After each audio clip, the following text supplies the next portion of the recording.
सार वचन राधा स्वामी वार्तिक भाग पहला दफा 26। आंखों के ऊपर मैदान सहज दल कमल का शुरू हुआ और यही शुरू ब्रह्मांड की है और यह हद 10वें द्वार के नीचे तक खत्म हो जाती है, यानी स्थान प्रणव तक, और प्रणव के ऊपर पार ब्रह्मांड कहलाता है। और मुताबिक संत मत के दर्जात सिफली स्थूल सरगुन में दाखिल हैं और दो स्थान सहस्दल कमल और त्रिकुटी के निर्मल सरगुन कहलाते हैं। और इसके परे का स्थान यानी शून्य निर्गुण खालिस कहलाता है और उसके पार देश संतों का शुरू होता है। इसी सबब से कहा गया है कि स्थान संतों का सरगुण और निर्गुण के पार है।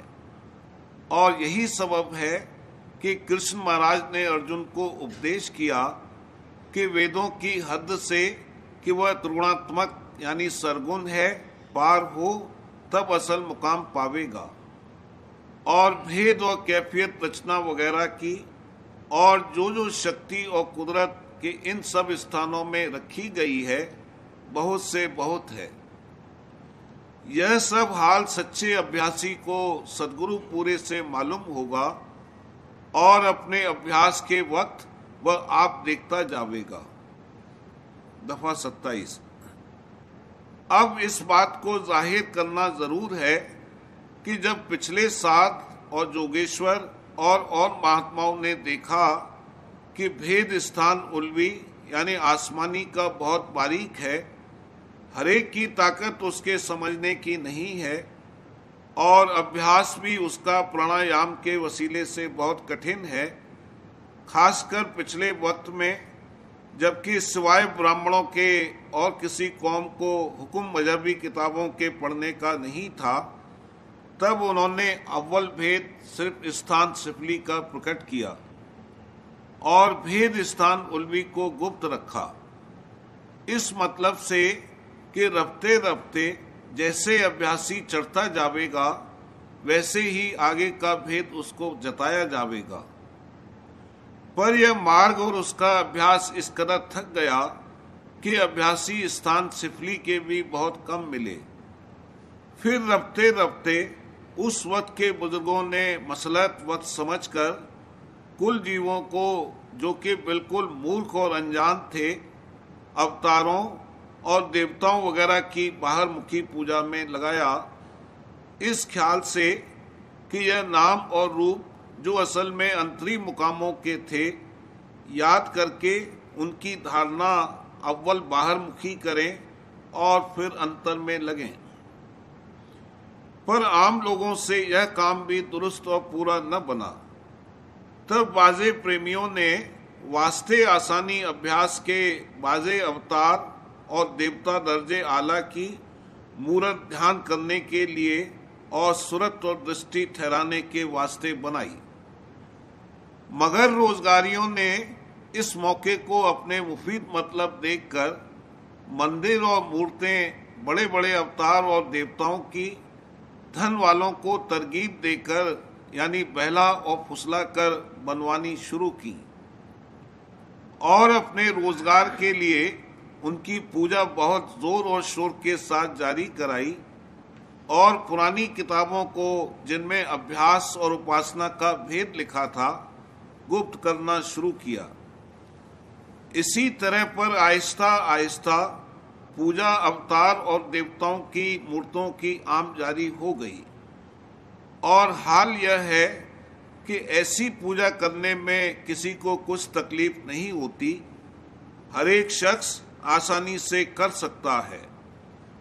इस सबब से सब इसी काम में लग गए और अंतर का भेद रोज बरोज गुप्त होता गया और सबके सब नकली परमार्थी होते चले गए और रफ्ते रफ्ते तमाम मुल्क में यही चाल जारी हो गई और संसारी और भोगी लोगों को यह पूजा बहुत पसंद आई, क्योंकि वे अपने मन के मुआफिक पूजा करने लगे और उसमें भी माया के भोग और विलास का रस लेने लगे।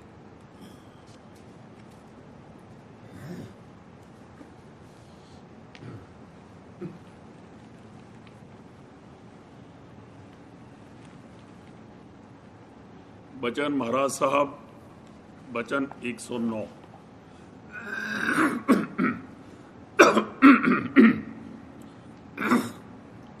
सदगुरु के गुप्त होने में भी मसलहत है। सत्संगी होके भी नाजायज कार्रवाई करना या कर्म भरम में अटकना निहायत अफसोस की बात है। राधा स्वामी मत का भेद जिस तौर से कहा गया है निहायत साफ है। जैसे मदरसे के लड़के नोट लिखते हैं और कोई बात उस्ताद की नहीं समझते हैं तो क्लास से जब उठते हैं आपस में बातचीत करके निर्णय करते हैं, वैसे ही अभ्यासी डर और अदब से जो गुरु से कोई बात नहीं दरियाफ्त कर सकते हैं तो फिर जब आपस में मिलते हैं तब बहस मुबाहसा करके अपने शक शुबहे दूर कर लेते हैं। अभ्यासी गोया शागिर्द है और सदगुरु उस्ताद हैं, और जहां लड़के आपस में मिलते हैं वो बोर्डिंग हाउस है। लड़कों की बात लड़के समझते हैं। उनके बीच में अगर कोई दाढ़ी वाला आकर बैठे तो वो डर के सबब से भाग जाएंगे। और जैसे लड़कों को आपस में बातचीत करने का मौका देने के लिए मास्टर आप ही बाहर निकल जाता है तो लड़के खुलकर आपस में बातचीत करते हैं, वैसे ही जब जरूरत समझते हैं सदगुरु भी गुप्त हो जाते हैं। सदगुरु के सामने सत्संगियों को हिजाब होता है, इसलिए जब वो गुप्त होते हैं तब सत्संगी आपस में मिलकर जो जो बारीक बातें हैं उनकी चर्चा करके हल करते हैं। ये साध संग कहलाता है। जो बात की इस तौर से निर्णय नहीं होती वो इल्हाम यानी अनुभव से हल होती है, क्योंकि राधा स्वामी दयाल घट घट में मौजूद हैं और अंतर में निज रूप से मदद दे रहे हैं। जब मौज होती है तब प्रकट रूप से कार्रवाई करते हैं। जैसे मास्टर फिर दर्जे में आता है और जो कोई उसकी गैर हाजिरी में शरारत करता है उसको बेंच पर खड़ा कर देता है या बेंत लगाता है, वैसे ही जो कि सदगुरु के गुप्त होने के बाद मत को छोड़ देते हैं या फिजूल शक शुबा उठाते हैं, उनकी राधा स्वामी दयाल ताड़ मार और कूटा पीटी करते हैं। जैसे लड़के आपस में मास्टर के पीठ पीछे एक दूसरे को फटकारते हैं कि तुम पढ़ते नहीं हो, अपने बाप से मुफ्त रुपया वगैरह लेते हो, वैसे ही सत्संगी भी आपस में एक दूसरे को समझौती देते हैं। राधा स्वामी मत की समझ बूझ आ जावे फिर भी करनी न करे, ये निहायत अफसोस की बात है। यहां कोई घर बार नहीं छुड़ाया जाता है। खुशी से गृहस्थ आश्रम में रहो, अपना मामूली कारोबार भी करो और परमार्थी कार्रवाई भी करते रहो। सिर्फ दो बातों की ममानियत है, एक नशा, दूसरे गोश्त, और इन 6 बातों से परहेज करना चाहिए। जुआ, चोरी, मुखबिरी, ब्याज, घूस, परनार, जो चाहे दीदार को एति वस्तु निवार। और सत्संगी होके फिर भी ऐसे काम करना जिनसे संसारी भी नफरत करते हैं, बड़े शर्म की बात है। कितने सत्संगी जो हुजूर साहब के सन्मुख नाचते थे और चरणामृत प्रसादी का सहारा रखते थे, कहते हैं कि हुजूर साहब गुप्त हो गए, अब हमारी तरक्की बंद हो गई। उनकी समझ गलत है। गुप्त होने में मौज थी और उसमें फायदा था। अगर गुप्त न होते तो सत्संगी कैसे आपस में मिलते और कैसे बारीक बातें, मसलन राधा स्वामी नाम और रूप वगैरह के नुक्ते हल होते। जीव निहायत बहिर्मुख हो रहे थे, ग्रास, चरणामृत और प्रसादी में अटक गए थे, इसलिए उनको अंतर में लगाने की मौज थी। अब उनसे पूछो कि पहले जब तुम संसार में सिर पटकते थे तब वहां से तुमको खींचा और संभाला और चरणों में लगाया, तो फिर कैसे छोड़ेंगे? सत्संग में शामिल होने के बाद भी पुरानी लीकें नहीं छोड़ते हो तो फिर रंग कैसे चढ़ेगा? अलबत्ता जो जरूरी काम है, मसलन गमी शादी वगैरह, उनमें शामिल होना तो मना नहीं है, मगर जिस काम में न तो बिरादरी का डर है, न कोई देखने वाला है और न परमार्थी फायदा है, उसमें भी अटकना और उलझना, जैसे एकादशी व्रत रखना, तिथि त्योहार मानना और सगुन साहित्य देखना, ये नामुनासिब है। राधा स्वामी मत समझ बूझकर फिर भी कर्म भरम में अटकना बड़े शर्म की बात है। इन लोगों से पूछो, क्या तुमने राधा स्वामी मत को समझा? अगर सच्चा मत है तो उसी के मुआफिक करनी करो, और जो झूठा है तो छोड़ दो। बाहर में कहते हो कि हम राधा स्वामी को ही मानते हैं, और अंतर में देव और देवी को पूजते हो। ऐसे जीवों पर कैसे दया आवेगी और कैसे रंग चढ़ेगा? भला सोचो कि अगर किसी की औरत औरों से अपने मर्द के सामने लगावट करे तो कैसे उसका खसम उससे राजी होगा? नारी कहावे पीव की, रहे और संग सोए, यार सदा मन में बसे, खसम खुशी क्यों होए। सच कहना ठीक है, इसमें किसी को बुरा मानना नहीं चाहिए। साधु ऐसा चाहिए, सांची कहे बनाए, कै टूटे कै फिर जुड़े, बिन कहे भर्म न जाए। बचन 110।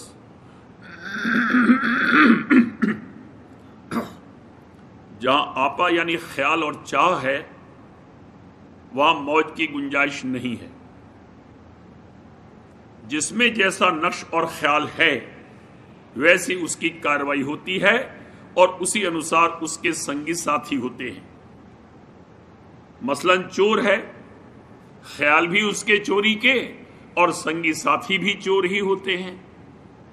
अब परमार्थी का क्या हाल है, इसको देखना चाहिए। धार आई तो कार्रवाई कर सकता है, नहीं तो सूखा साखा रहता है, यानी उसमें कोई अपनी चाह नहीं है। संसारी लोगों को जो ख्याल उठा उसी को पकड़ लेते हैं और उसमें उसका बंधन होता है, उसमें उनका बंधन होता है। पर जो साध महात्मा हैं, उनको कोई बंधन नहीं है, वहां मौज की धार कार्रवाई करती है, और जो उनके साथी हैं उनमें भी थोड़ी बहुत मौज कारकुन रहती है। जहां ख्याल और नक्श अकड़ा हुआ है, जकड़ा हुआ है, पकड़ा हुआ है और रगड़ा हुआ है, वहां मौज की गुंजाइश भला कहां है। जो कि बाल दशा है, यानी निष्कपट, निरापा और निरअहंकारी है, वहां अलबत्ते मौज कारकुन है। उसमें ख्याल आया और गया, कोई बंधन नहीं है। इस तरह ख्याल और चाह का जानना और नब्ज को पहचानना चाहिए। जहां रुकावट है वहां बिजली रवा नहीं होती है, तोड़फोड़ कर देती है। इसलिए जिस घट में के ख्यालात और चाहें भरी हुई हैं, वहां मौज की धार रवा नहीं हो सकती और तोड़फोड़ करने की मौज नहीं है। और जो मौज की कार्रवाई है उसमें कोई रोक टोक नहीं होती। कहने का मुद्दा यह है कि धार की आमद पर सब मुनहसिर है। धार आई तो प्यार और खातिरदारी सत्संग में होती है, और जो सिमट गई तो नहीं होती। फिर जब धार आती है तो वही प्यार और खातिरदारी होने लगती है, और जिस बाइस से की नहीं होती थी उसकी वहां याद भी नहीं है, क्योंकि पूरे गुरु में न नफरत है न रगबत, वहां तो महज धार की कार्रवाई है। पर जहां की चित्त में बंधन और चाह है, वहां नफरत और रगबत है। चाह दुनिया की करे मन को स्याह, गुरु से गुरु को मांग मत कर और चाह। जिस कदर तुझको है मालिक से प्यार, उससे ज्यादा तुझसे वो करता है प्यार, पर तुझे उसकी परख होती नहीं, मेहर की उसकी खबर होती नहीं। बचन 111। मौज। जो मालिक की मौज है वही संतों की मौज होती है और उनकी मौज की परख पहचान करना मुहाल है। कुदरती कारखाना देखने से मालूम होता है कि जब न कोई बात है न कोई सामान या ख्याल है, अचानक ऐसी हलचल और खलबली मच जाती है कि अचरज मालूम होता है कि कैसा करतार है। मसलन बारिश का न होना, आग का लगना, भूडोल का आना, बीमारी वगैरह मुसीबतें जो नाजिल होती हैं उनको देख के अकल दंग हो जाती है। किसी सूरत से उस करतार की मसलहत समझ में नहीं आती। इसी तरह साध महात्मा जो कि उसके शरीक हैं, उनकी कार्रवाई की भी अगर कोई परख पहचान करना चाहे तो नहीं कर सकता है। बानी में लिखा है कि अगर कोई किताबों से या चाल ढाल से संतों की परख पहचान करना चाहे तो हरगिज नहीं कर सकता है। वो जानबूझकर अपनी रहनी गहनी और चाल ढाल में दो चार बातें ऐसी दिखा देते हैं जिससे दुनियादार उनसे दूर रहें। जैसे एक सड़ी हुई मछली सारे तालाब में बदबू कर देती है, वैसे ही सत्संग में अगर कोई दुनियादार आके बैठे तो सारा सत्संग गदला कर देगा। इसलिए संत जानबूझकर अपनी निंदा कराते हैं और वही निंदा चौकीदारी का काम करती है। पर यह बात बड़ी अति झीनी, संत करावे निंदा अपनी, निंदा चौकीदार बिठाई, कोई जीव धसने नहीं पाई, बिरला जीव होए अनुरागी, निंदा से वह छिन छिन भागी, निंदा सुन सुन चित नहीं धारे, संतन की यह जुगत विचारे। मलामत शह नए बाजारे इश्कस्त, मलामत सैकले जंगारे इश्कस्त।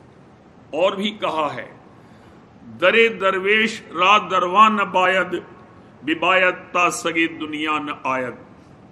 अर्थ, फकीर के दरवाजे पर चौकीदार नहीं चाहिए ताकि संसारी कुत्ता न आने पावे।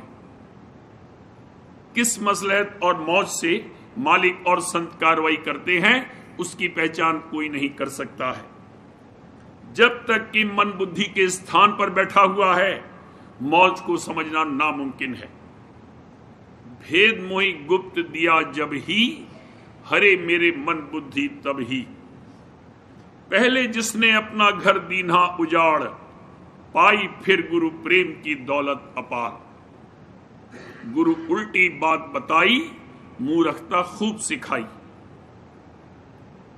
जैसे छोटे बच्चे को बोलना सिखाया जाता है, वैसे ही इसको मौज से मुआफकत करना सिखलाया जाता है। बच्चा पानी को पहले मम कहता है, पीछे जब कुछ समझ आती है तब मानी कहता है और बाद इसके पानी कहता है। लेकिन यहां तो शुरू में इसको मम कहना भी नहीं आता, सिर्फ पुकारता या चिल्लाता है। मैया उसकी जरूरत को समझ लेती है और पानी पिलाती है। ऐसे ही मौज मौज बहुत कहता है, गो मौज की इसको खबर भी नहीं है। कहने का मुद्दा यह है कि जब तक आपा है और दुख संताप या कर्म के घेरे में है, तब तक मौज की परख पहचान और मुआफकत करना मुश्किल है। गुरु प्यारे की मौज रहो तुम धार, वे हरदम तेरी दया विचारें, निस दिन रक्षा करें संहार। हंगता ममता भूल और भरमा, मन के निकारें सब ही विकार। जिसमें तेरी होए भलाई, स्वार्थ और परमार्थ सार। वैसी ही करें मौज दया से, दो में हित मानो यार। चाहे मन माने या नाही, मौज गुरु की दया निहार। जिस विधि राखें वही विधि रहना, शुक्र की रखना समझ विचार। ऐसी समझ धार रहे मन में, सो निरखे गुरु मेहर अपार। राधा स्वामी समर्थ, और न कोई चरण पकड़, धर प्रेम प्यार।